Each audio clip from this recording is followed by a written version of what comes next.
the petition? As far as this petition, no, I'm not. And But naturally, individual cases. I think we've covered the maintainability aspect. I think the very first order had addressed the question of maintainability. So let's not waste time. Let's go to, is there a solution? There isn't. What's the way forward?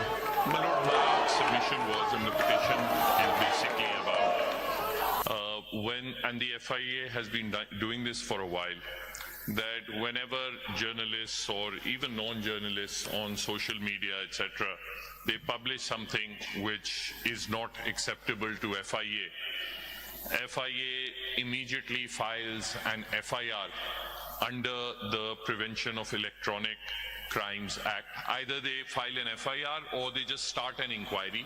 And as your lordship knows, that under the FIA Act at least, even after launching an inquiry, FIA has the power of arrest. They use that as a sword to dangle over the persons making the publication. And they have been doing it repeatedly. Sometimes after doing it, they then come and they say, okay, now we are withdrawing it. But the chilling effect remains upon the media as well. Mr. Salahuddin, again, I'll have to interrupt. Can I prevent an FIR to be registered against me in any police station in Pakistan? No, sir. It may be misuse of the law. That's a different thing altogether. So, I mean, you know, that will turn on the case-to-case basis. And if I do so, tomorrow someone will say, oh, he's the Chief Justice, so he's done so. So I can't even prevent it. So let's look at the, we know what's happened in Pakistan. You want a whole history, you can read, books have been written by the media about what has happened to the press. So let's look at the larger picture. If somebody is misusing the law, I mean, they can register some case against you saying you've done someone's chicken you've stolen wherever in Gwadar, or who can stop you?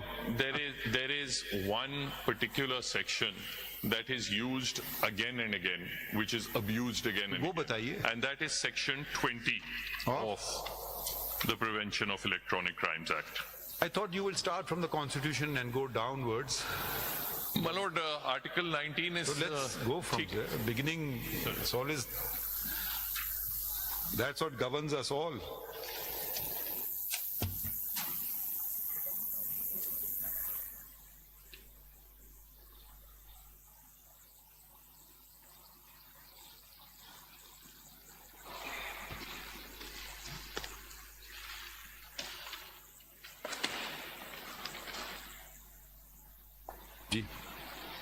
Every citizen shall have the right to freedom of speech and expression, and there shall be freedom of the press, subject to any reasonable restrictions imposed by law in the interest of glory of Islam or the integrity, security or defense of Pakistan or any part thereof, friendly relations with foreign states, public order, decency or morality, or in relation to contempt of court, commission of or incitement to an offense. So there is Article 19 and then Article 19(a), which is a concomitant right. Every citizen shall have the right to have access to information in all matters of public importance, subject to regulation and reasonable restrictions imposed by law.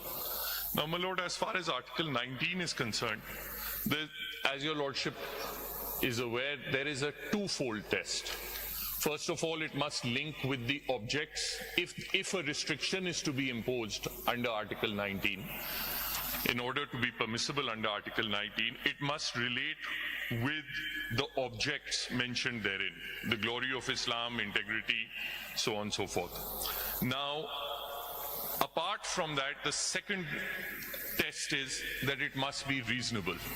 And it is one of the, if the restriction imposed, even if it is imposed by law for one of those 6 objects, even then, if it is unreasonable, it will fall afoul of Article 19 and may be struck down. So it is one of the situations where this court can strike down legislation for being an unreasonable restriction, as opposed to the ordinary rule of deference. Ji.